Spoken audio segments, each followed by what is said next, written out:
नमस्कार, आप देख रहे हैं धाकड़ एक्सक्लूसिव। मैं हूं पद्मजा जोशी। एक एनडीपीएस स्पेशल कोर्ट ने आज आर्यन खान की जमानत याचिका खारिज कर दी। ये चौथी बार है जब आर्यन खान की जमानत खारिज हुई है। अब उनको बॉम्बे हाई कोर्ट का सहारा है, लेकिन बार बार जमानत खारिज होने के बाद सवाल ये उठने लगे हैं और सवाल उठाने वालों में सबसे ऊंचा सुर है महाराष्ट्र के कैबिनेट मंत्री नवाब मलिक का। उनका आरोप एनसीबी के जोनल डायरेक्टर समीर वानखेड़े पर है। नवाब मलिक ने कई आरोप लगाए हैं। क्या क्या आरोप हैं और इन आरोपों का आधार क्या है, इस पर हम आपको एक रिपोर्ट दिखाएंगे। लेकिन उससे पहले यह समझिए कि आर्यन खान की आगे की राह आखिर है क्या। आर्यन के वकील हाई कोर्ट में जमानत अर्जी दाखिल नहीं कर पाए। कल हाई कोर्ट में याचिका दायर कर सकते हैं। हाई कोर्ट में कल ही की सुनवाई हो यह भी जरूरी नहीं है। सुनवाई में एनसीबी को पक्ष रखने का मौका मिलेगा। हाई कोर्ट का फैसला फिर दोनों पक्षों को सुनने के बाद ही कोर्ट अपना फैसला सुनाएगा। आज के जो जजमेंट है, आज का जो फैसला है कोर्ट का, उसके मुख्य बिंदु क्या हैं वो भी मैं आपको बताऊंगी। पर आज के दिन तक पहुंचते पहुंचते जो इस केस के इर्द गिर्द की राजनीति हुई है, पहले वो समझिए। आर्यन की जमानत आज एक बार फिर खारिज हो गई। आर्यन की जमानत के लिए अब मुंबई हाई कोर्ट का ही सहारा है।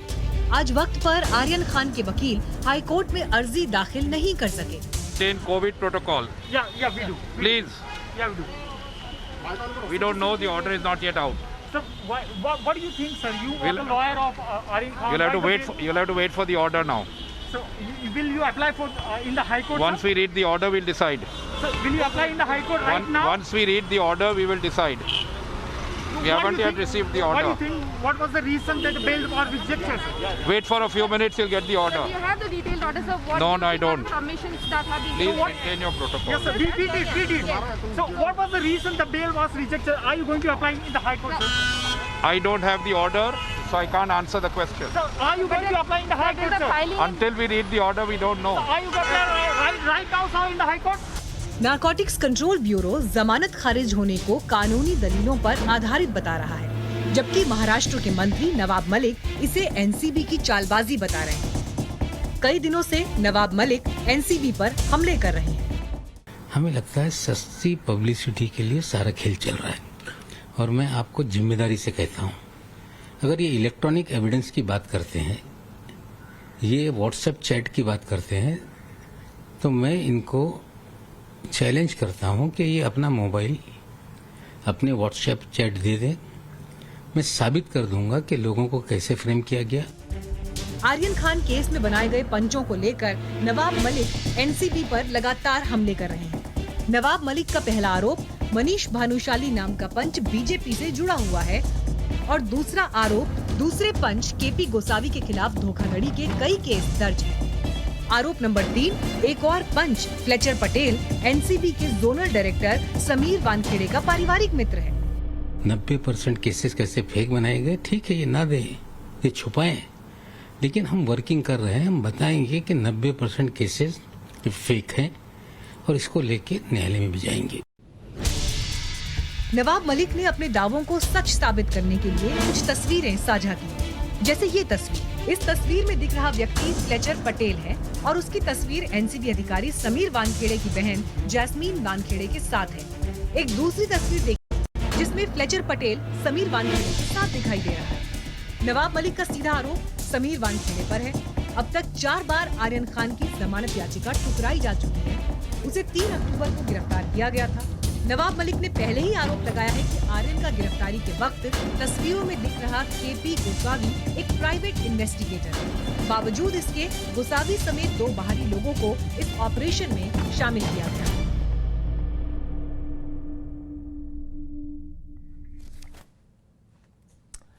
इससे पहले कि हम अपने मेहमानों के पास जाएं, आपको ये बता देते हैं कि आज कोर्ट में हुआ क्या। आर्यन खान की जमानत याचिका रद्द की गई। उनके साथ साथ 2 और लोग थे जिन्होंने अपनी जमानत याचिका डाली थी, अरबाज मर्चेंट और मुनमुन धमेचा।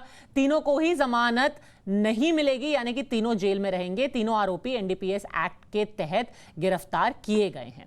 साथ ही साथ कोर्ट ने यह भी माना कि उनके खिलाफ जो आर्गुमेंट किए हैं नारकोटिक्स कंट्रोल ब्यूरो ने, उन सभी को कोर्ट ने एक तरीके से माना, उन पर मोहर लगाई, वो सब भी मैं आपको ऑर्डर से पढ़ करके सुनाऊंगी। शहजाद पूनावाला राजनीतिक विश्लेषक है, हमारे साथ जुड़ गए हैं। मुनीश भल्ला पूर्व निदेशक है, पूर्व अधिकारी हैं नारकोटिक्स कंट्रोल ब्यूरो के। आशुतोष श्रीवास्तव वकील हैं, साथ ही साथ हमारे साथ अर्शप्रीत खडियाल नेता भी हैं कांग्रेस के। अर्शप्रीत, पहले आप ये बताइए, क्योंकि इसको एक बहुत बड़ी साजिश बताया जा रहा था, पर कोर्ट ने आज ये माना कि साजिश अगर कोई कर रहा था तो वो लोग हैं जिनको गिरफ्तार किया गया है और सब साथ में मिल करके साजिश में शामिल थे, ऐसा कोर्ट का मानना है, हमारा नहीं। देखिए, पहली बात तो ये है कि the matter is sub judice, ideally we shouldn't even be talking about it. दूसरी बात ये है, जो चीजें बाहर हैं that is something that we can talk about, comment upon, जिसमें ठीक है। वहां मैं आपको रोक करके एक चीज बताना चाहती हूँ, क्योंकि आपने बोला कि हमें इस बारे में बात नहीं करनी चाहिए क्योंकि ये सब जुडिस है। आपको याद दिला दूं कि आपकी जो अलायंस पार्टनर है महाराष्ट्र में, एनसीपी, उन्होंने अभी तक 4 प्रेस कॉन्फ्रेंस की हैं इसी मुद्दे को लेकर के। तो शायद अगर आपको लगता है कि सब जुडिस मामलों पर बातचीत नहीं होनी चाहिए तो शायद प्रेस कॉन्फ्रेंस भी वो ना करें। चलिए आगे की बात, आज के ऑर्डर की बात करें। Now there is a difference between what we have been holding press conferences about. मैं क्लैरिफाई कर दूं, केस के ऊपर कमेंट नहीं करते, तो एनसीबी की रेड के ऊपर कमेंट करते हैं। Therefore they are very much, well within their right to do that. दूसरी बात यह है कि बीजेपी का मेंबर, एक वर्कर वहां पे जाता है, that is questionable. एक प्राइवेट इन्वेस्टिगेटर जाता है, that is questionable. क्या ये void as an issue नहीं है? क्या उनके पास अथॉरिटी थी? क्या एनसीबी के पास अथॉरिटी थी इस चीज को करने की? ये जो मनीष भानुशाली है, यही पंच बने, और जो पंचेस उन्होंने 2 रखे हैं, एक तो ये बीजेपी के मेंबर हो गए। मैं आपकी सारी बातें मानती हूँ, इसको हमने एट लेंथ डिस्कस भी किया है, पर ये बताइए, अगर ये एनसीबी और बीजेपी और मनीष भानुशाली के बीच में सारा षड्यंत्र है तो क्या कोर्ट भी उसमें शामिल है?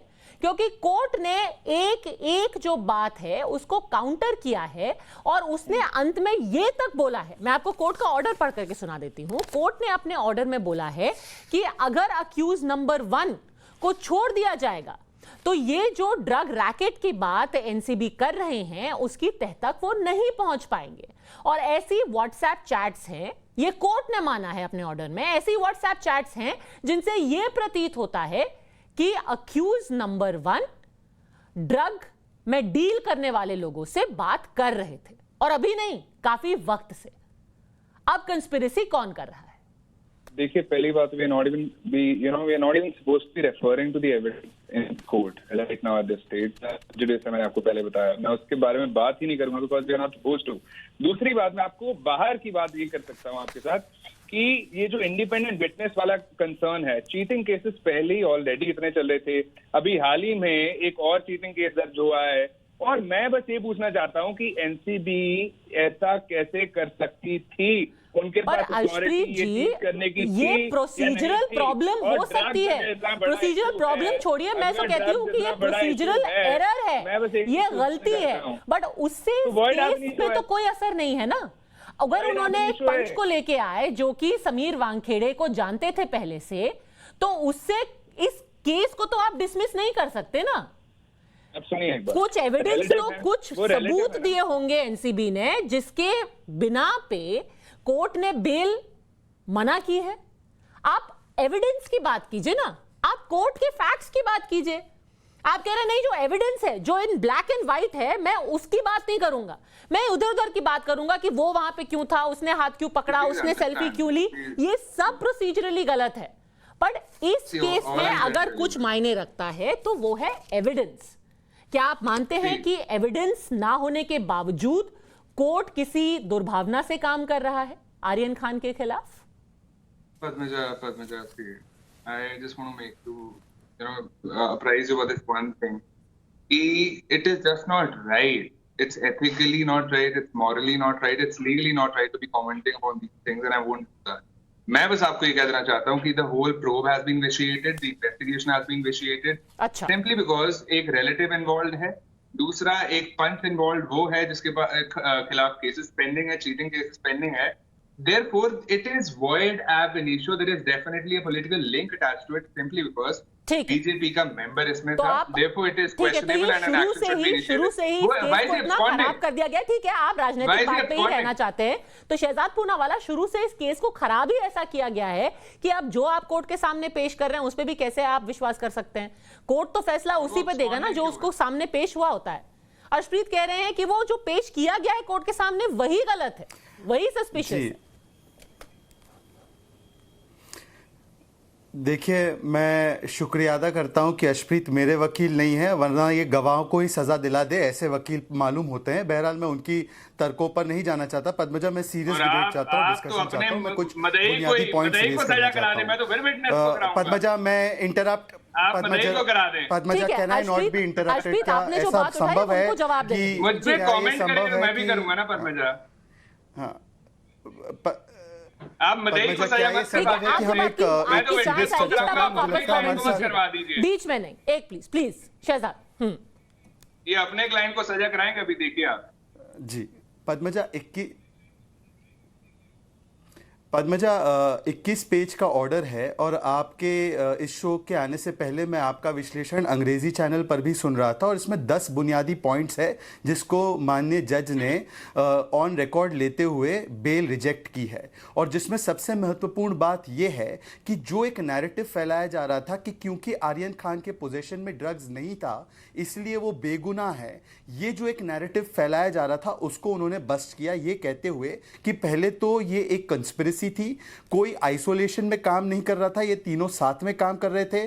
कॉन्शियस नॉलेज थी आर्यन खान को कि उसके साथी के पास शूज में ड्रग्स हैं, उनको ये भी पता था और उनकी बातचीत लंबी समय से इस ड्रग्स को प्रोक्योर करने की चल रही थी। उन्होंने शौविक के भी केस का हवाला दिया और शौविक के केस में भी पोजेशन में ड्रग्स नहीं पाए गए, पर क्योंकि उसके ड्रग डीलर के साथ डीलिंग थे उन्होंने ये भी जस्टिफाई किया कि सेक्शन 29 और 37 एनडीपीएस एक्ट के अट्रैक्ट होते हैं। पद्मजा, सेक्शन 29, 37 और एनडीपीएस एक्ट जो है इसमें बुनियादी फर्क ये होता है बाकी के कानूनों से, प्रिजम्पशन ऑफ इनोसेंस जो आमतौर पर होता है जिसकी वजह से bail is a right not jail, ये अपने सिर पे टर्न हो जाता है। और एनडीपीएस एक्ट के केस में it is not presumption of innocence पर प्रिजम्पशन ऑफ गिल्ट।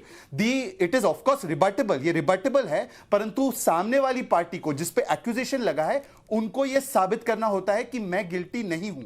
और जो भी वकील आए पेश हुए वो दोनों काउंट्स पे फेल हुए। पहले उन्होंने मजिस्ट्रेट कोर्ट में जब अपील की बेल के लिए तब वहां पर वो फेल हुए ये बताने के लिए कि ये एक केस जो है इसमें स्पेशल कोर्ट में नहीं जाना है और ये जो हायर सेक्शंस है वहां पर अप्लाई नहीं होते। और दूसरी बार जब ये सेशंस कोर्ट में आए तब वो फेल हो गए ये बताने के लिए कि देखिए एक तरीके से जो गिल्ट हम पर डाला जा रहा है प्राइमा फेसाई, वो गिल्ट हम पर साबित नहीं होता। और कोर्ट को यह भी शक है कि वो इन्फ्लुएंस कर सकता है विटनेसेस को और बाकी एविडेंस को, और ये एक और बार इस चीज में इन्वॉल्व हो सकता है। तो इन सारी चीजों के बाद माननीय कोर्ट ने अब इसकी बेल खारिज की है।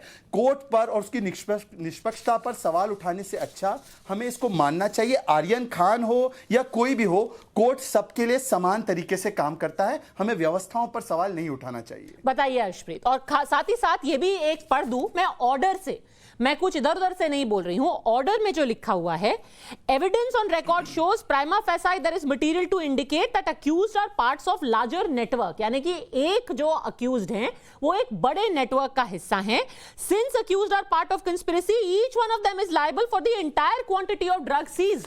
तो आप भले से ये कहें कि मेरे खुद के पास से कुछ नहीं मिला, पर जो पूरा ड्रग सीज हुआ है उसके लिए हर एक जो अक्यूज्ड है वो लायबल है। अर्शप्रीत, देखिए, पहली बात तो मैं शहजाद को कमेंट करता हूँ, कॉम्प्लीमेंट करता हूँ।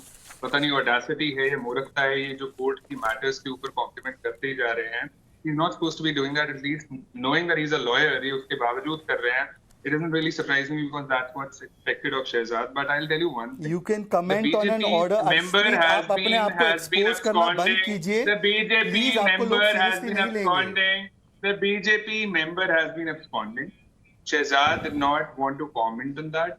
Does he have any justification as to why is he absconding? इतना वो सब सही जुडिस है, मैटर इतना- पर कमेंट नहीं he's करना such तो a- such a Ashish great- Mishra की It's गिरफ्तारी not a- पर it's क्यों not a कमेंट कर matter- रहे थे it's भाई not a दिन matter रात? of- it's not a matter of Hathras what पर I'm कमेंट क्यों commenting कर रहे थे about दिन NCB. रात? I'm उन्नाव commenting पर on क्यों कमेंट NCB. कर रहे थे दिन Why रात? were you पद्मजा, हम commenting किस on क्वालिटी के मुझे एक गेस्ट बात लाते हैं बताइए, इस पर भी what हमें सवाल person निशान do you खड़ा have? करना What चाहिए। person do you have? Intolerance is what he shows इनको all the बोलिए time. He doesn't want to hear the other कानूनी person. पक्ष He पर doesn't want बात to talk करें about- he please doesn't want to talk Padmaja. about facts. आपकी He debate doesn't want to लाखों talk लोग about the देखते law. हैं इस He तरीके doesn't want के to talk about Harshpreet, rhetoric. मुझे आपको argument रोकना से पड़ेगा। ये talk बात about तो सच है। rhetoric का फायदा आप होगा। बिल्कुल मैं ही बस एक मतलब चीज इस कहना डिबेट का चाहता हूं। मखौल उड़ा रहे हैं। ऐसा तो नहीं हो मैं सकता बस आपको ना। इतना- कोई भी देखिए, मैं जजमेंट आपको एक होता चीज- है उसके ऊपर ही डिबेट होती है। जब I do- I oxygen think judgment है डिस्ट्रीब्यूशन ना के ऊपर अभी। There जजमेंट is no था, judgment. उसके There is no ऊपर judgment. हेडलाइन लिखी गई, अरे उसको there is no रिपोर्ट किया गया। judgment. ऐसे तो आप कहेंगे कि भाई अगर There कोई is भी no मामला चल judgment. रहा है कोर्ट में, हम उसके बारे में There is no रिपोर्ट भी ना judgment. करें क्योंकि वो अरे, सब you are not जुडिस है, supposed to- उसमें let अपील me just होने clarify वाली this one है। thing. चलिए देखो, एक अर्शप्रीत, चीज इसके है। आगे बढ़ते हैं क्योंकि रिपोर्ट करना जो सिर्फ is ऑर्डर one के thing. ऊपर No, कमेंट report करने करना की is one बात thing. है।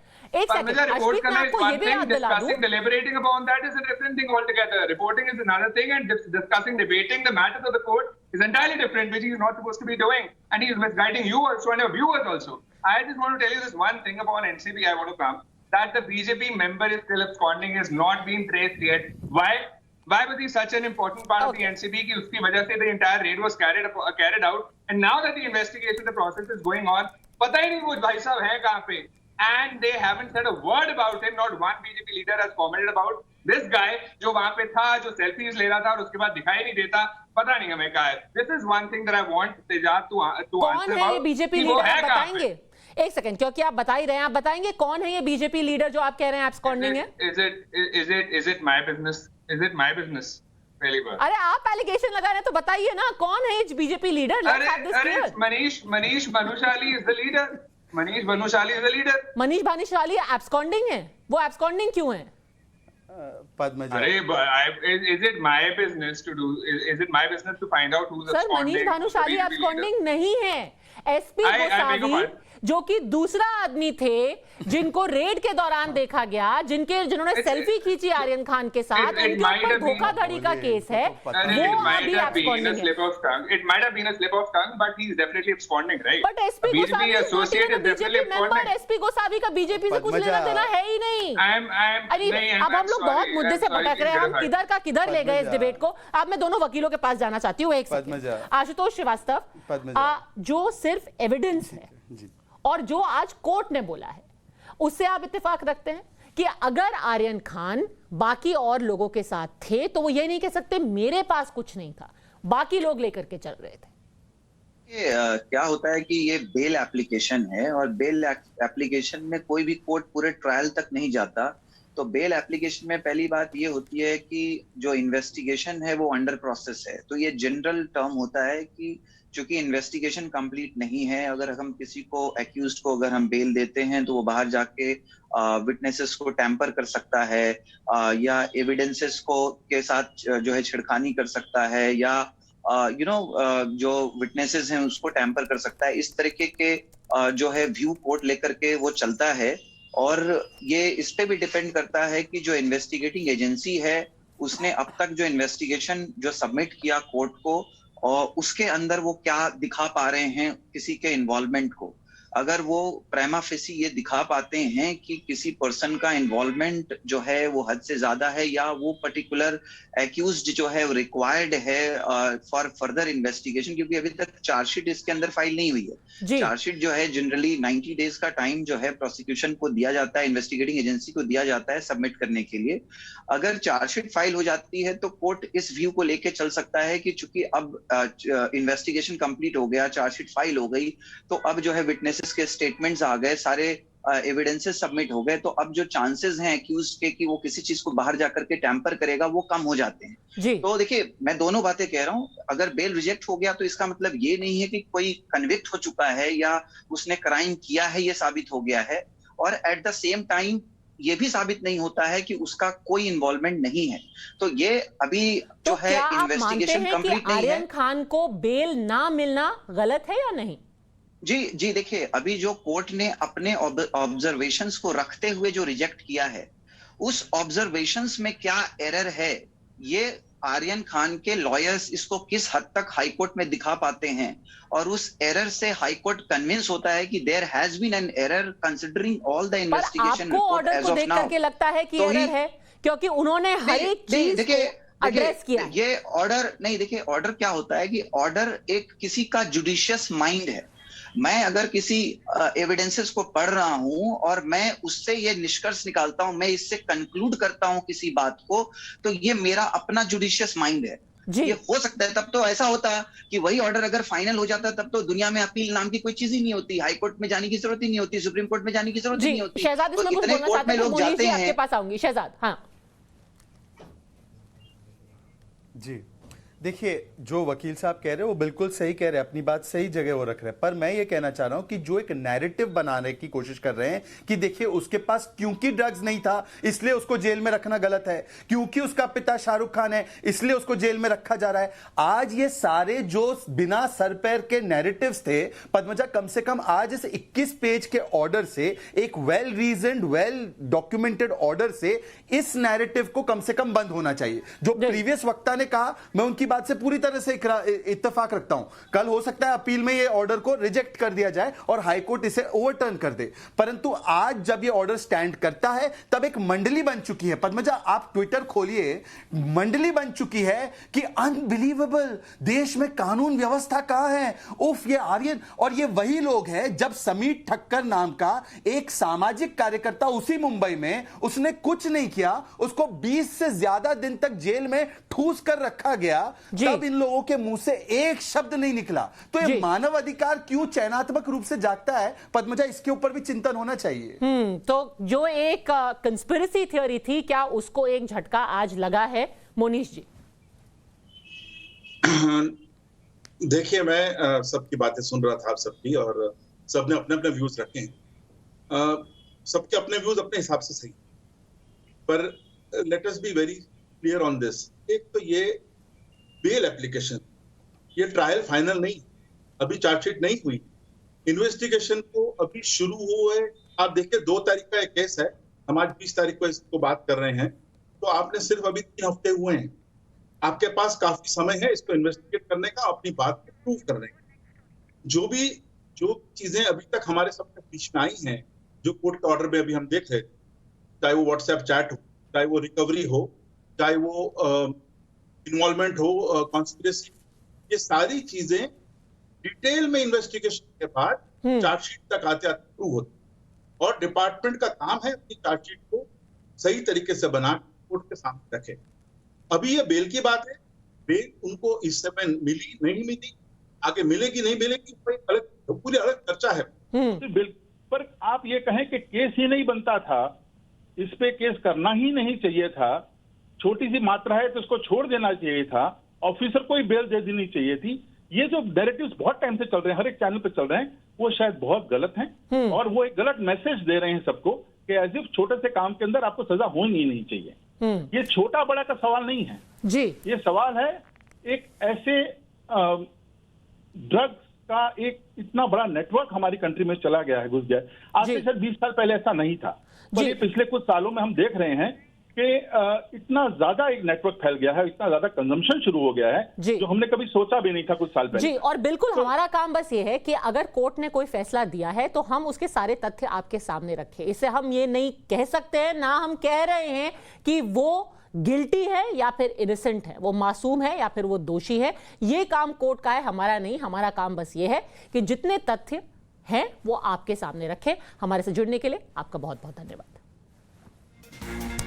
पंजाब के पूर्व मुख्यमंत्री कैप्टन अमरिंदर सिंह की कांग्रेस के खिलाफ बगावत अब जग जाहिर हो ही गई है। कल ही कैप्टन अमरिंदर सिंह ने यह ऐलान कर दिया कि वो जल्दी अपनी एक नई पार्टी बनाएंगे, और एक सीट शेयरिंग की बात भी उन्होंने की, और वो भी बीजेपी के साथ। वो तब अगर किसानों सहित पंजाब और उसके लोगों के हितों की सेवा के लिए जल्द ही नए राजनीतिक दल वो जब बनाए, तो बीजेपी जो किसान समस्या है, जो ये 3 कानून है, कृषि कानून है, उस मसले का हल कर दे। उन्होंने ये कहा है कि बीजेपी के साथ वो सशर्त गठबंधन के लिए भी तैयार हैं। इस ट्वीट के बाद कैप्टन कांग्रेस के लिए बेगाने से हो गए हैं।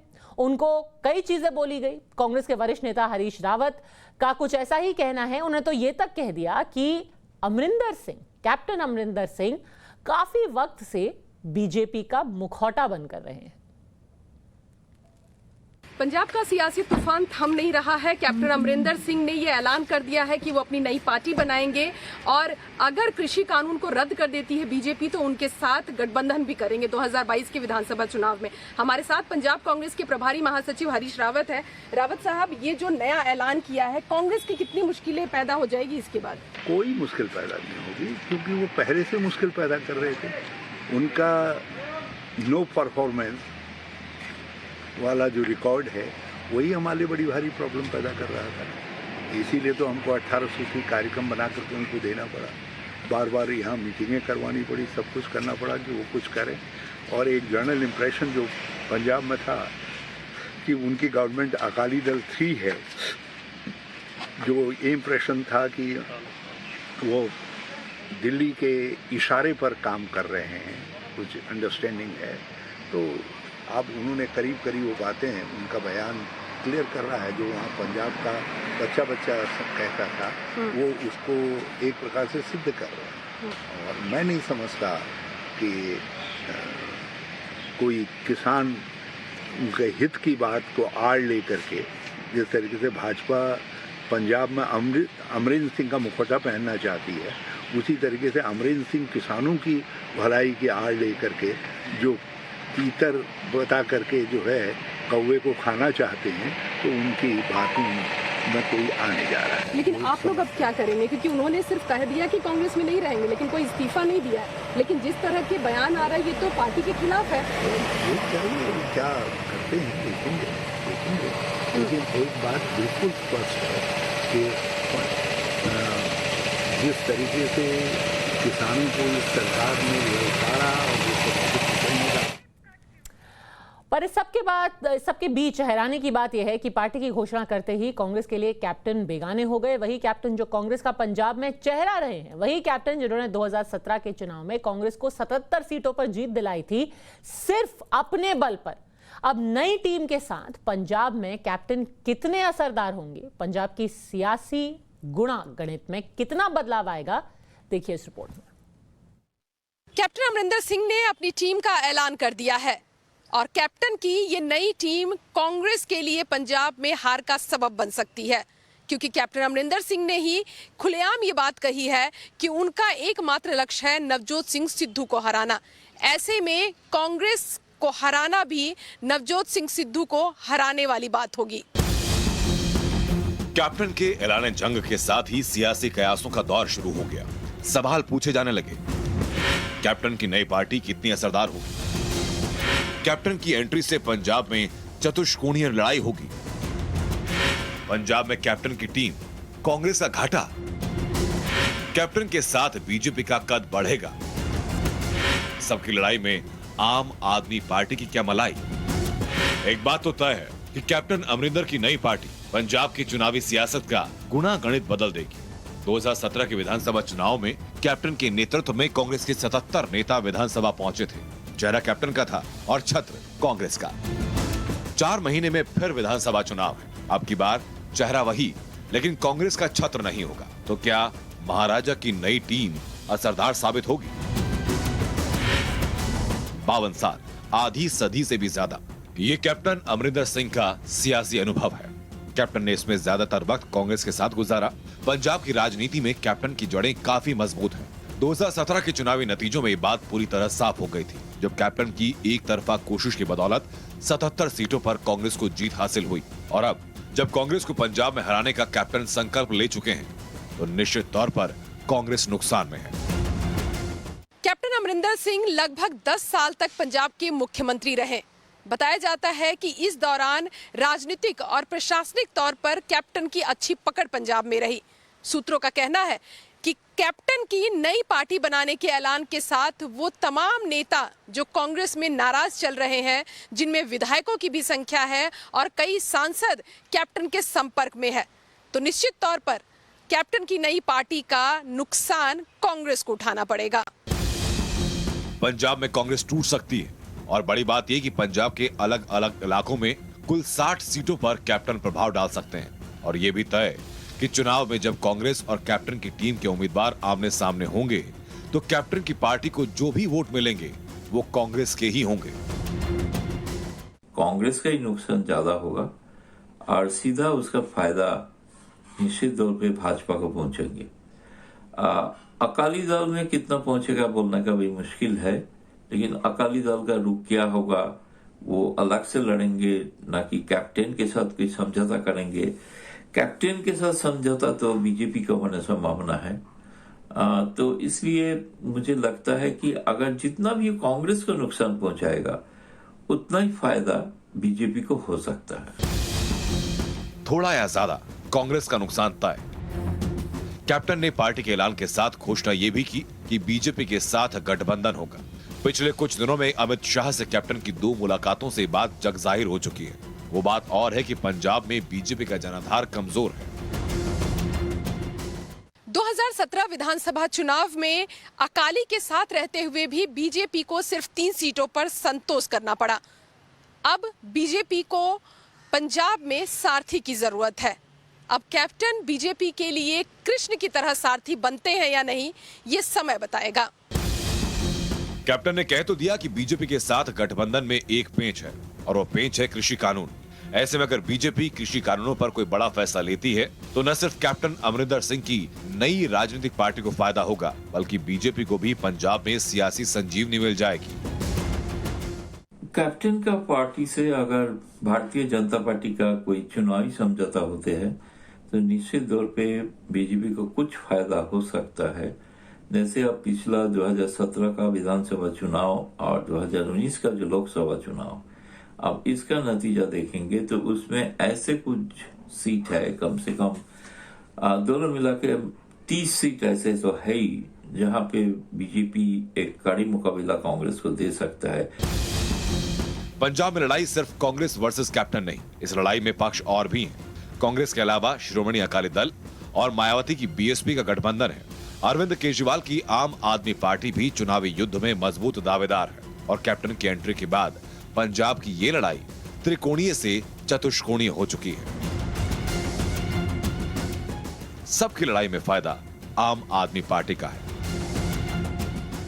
पंजाब में पहले तो सीधा तौर पे कांग्रेस और अकाली के बीच में मुकाबला होते थे और अकाली के साथ भारतीय जनता पार्टी थे।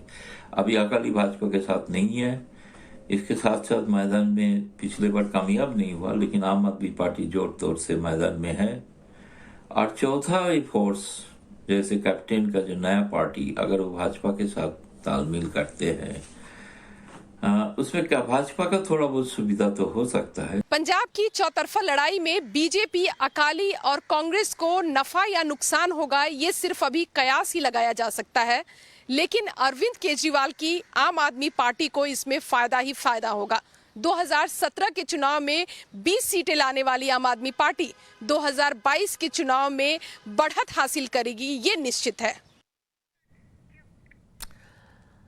तो कैप्टन को अकाली दल और बीजेपी दोनों का मुखौटा बुला दिया गया है। किसके साथ जाएंगे कुछ ही दिनों में पता चल जाएगा। एक नजर डाल लेते हैं इस वक्त की 10 बड़ी खबरों पर। उत्तर प्रदेश में हिरासत में लेने के बाद प्रियंका वाड्रा को छोड़ा गया। 4 लोगों के साथ आगरा जाने की मिली इजाजत। शाहरुख खान के बेटे आर्यन की जमानत याचिका खारिज। अभी जेल में रहेंगे आर्यन, कल हाईकोर्ट जाएंगे उनके वकील। पर विपक्ष ने गहलोत सरकार को घेरा। परिजनों के साथ बीजेपी नेता राज्यवर्धन राठौर का धरना। टाइम्स ऑफ भारत की मुहिम का बड़ा असर। मध्य प्रदेश के गृह मंत्री नरोत्तम मिश्रा का करण मोरवाल को अल्टीमेटम। 48 घंटे में सरेंडर नहीं करने पर होगी कुर्की जब्ती। जम्मू कश्मीर के शोपियां में सुरक्षा बलों और आतंकियों के बीच एनकाउंटर। मुठभेड़ में 2 आतंकी ढेर, 1 जवान शहीद, 2 घायल। In association with Germ Off Surface Cleaner, Germs Off Fragrance On, Sunflame Home Appliances, designed for perfection. Sunflame, the clear choice. BFIT Group of Institutions, running IT, CS and Allied Services, BFIT Dehradun.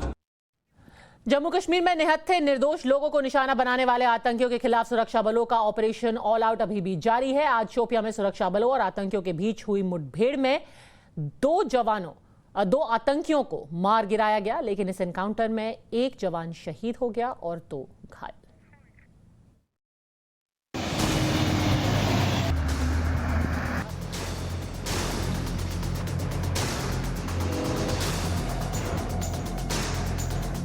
घाटी में जारी है आतंक का सफाया। कश्मीर और हिंदुस्तान के दुश्मनों का चुन चुन कर हो रहा है हिसाब। पिछले 2 हफ्तों से जारी है हिंदुस्तान के सुरक्षा बलों का ऑपरेशन ऑल आउट।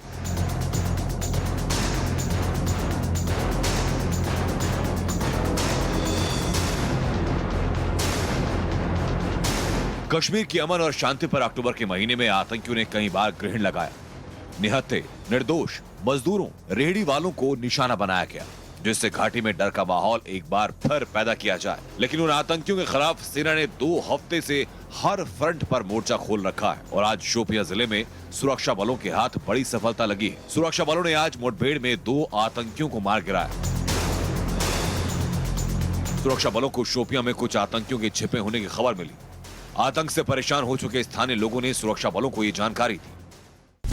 ये आतंकी शोपियां जिले के द्रागढ़ इलाके में एक घर में छिपे थे। सबसे पहले सुरक्षा बलों ने इस पूरे इलाके को घेरा। आतंकियों को जैसे ही इसका पता चला, उन्होंने गोलीबारी शुरू की। जवाब में जवानों ने भी इन आतंकियों को मुंह तोड़ जवाब दिया, जिसमें 2 आतंकियों को मार गिराया और यह एनकाउंटर करीब 2 घंटे तक चला, जिसमें एक जवान शहीद हुए और 2 जवान घायल हो गए। सुरक्षा बलों के लिए बहुत बड़ी कामयाबी। शोपियां के द्रगड़ इलाके में 2 आतंकवादियों को मार गिराया। आज सुबह जैसे ही जॉइंट ऑपरेशन ग्रुप आर्मी और पुलिस को पता चला कि यहाँ कुछ आतंकवादी छुपे, उन्होंने इलाके की घेराबंदी कर दी। जब घेराबंदी कर रहे थे, उसी समय आतंकवादियों ने उन पर फायरिंग की और उस एनकाउंटर के दौरान 2 आतंकवादी मार गिराए। उनके पास से भारी मात्रा में गोला बारूद बरामद हुआ है। शोपियां मुठभेड़ में मारे गए आतंकवादियों में से एक की पहचान आदिल आहवानी के रूप में हुई। यह आतंकी जुलाई 2020 से एक्टिव था। आदिल वही आतंकी है जिसने टारगेट किलिंग के तहत पुलवामा में सहारनपुर के निवासी की हत्या की थी। पिछले 10 दिनों में 13 एनकाउंटर में वीर जवानों ने 15 आतंकियों को ढेर किया। इन 15 आतंकियों में से 4 वो आतंकी थे जिन्होंने पिछले दिनों घाटी में निर्दोष लोगों की हत्या की थी। कश्मीर में भारतीय सेना का आतंकवादियों पर बड़ा एक्शन जारी है और आगे भी जारी रहेगा जब तक धरती के स्वर्ग कश्मीर से इन आतंकियों का पूरी तरह सफाया नहीं हो जाता। Bureau report, times now Navbharat. Jammu Kashmir के पुंछ में सुरक्षा बलों और आतंकियों के बीच पिछले 10 दिनों से मुठभेड़ अभी भी चल रही है। आतंकी पुंछ के भट्टा दूरियां के घने जंगल में अभी छिपे हुए हैं। सुरक्षा बलों ने आतंकियों की इन छोटी छोटी टुकड़ियों को अब घेर लिया है। सेना ने इस इलाके में पैरा कमांडो तो पहले ही तैनात कर दिए थे। अब आतंकियों के जल्द सफाई के लिए फोर्सेस और भी बढ़ा दी गई हैं।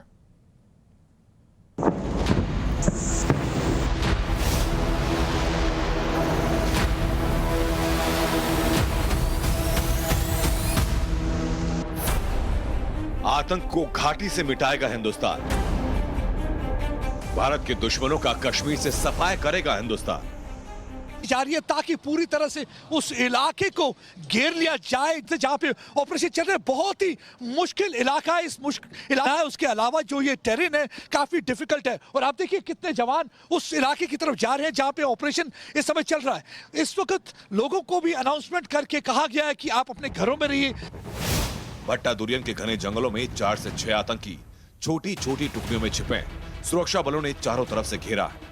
सुरक्षा बल किसी भी तरह का कोई जोखिम नहीं उठाना चाहते। पिछले 10 दिनों से जारी इस मुठभेड़ में 9 जवान शहीद हो चुके हैं। प्रदीप दत्ता पुंछ से लाइव हमारे साथ जुड़ गए हैं। आप इतने दिनों से इसको ट्रैक कर रहे हैं प्रदीप, क्या ये भी मुमकिन हो सकता है कि ये आतंकवादी वापस बॉर्डर पार भाग गए हों?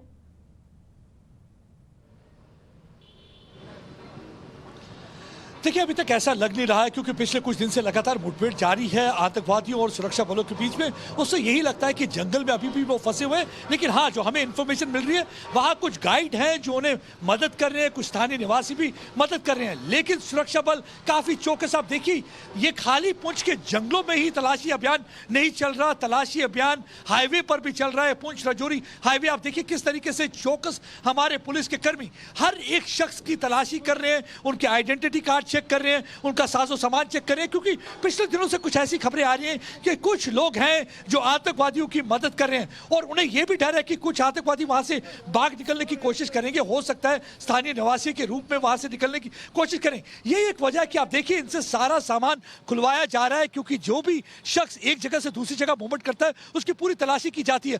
कोई भी इस समय कोई भी चांस लेने को तैयार नहीं है। पिछले 10 दिन हो चुके हैं, क्योंकि अगर आतंक के इतिहास में देखें सबसे लंबा खींचा जाने वाला ये ऑपरेशन है। इस ऑपरेशन में अभी तक 9 के करीब जवान शहीद हुए, जिसमें 2 जेसी।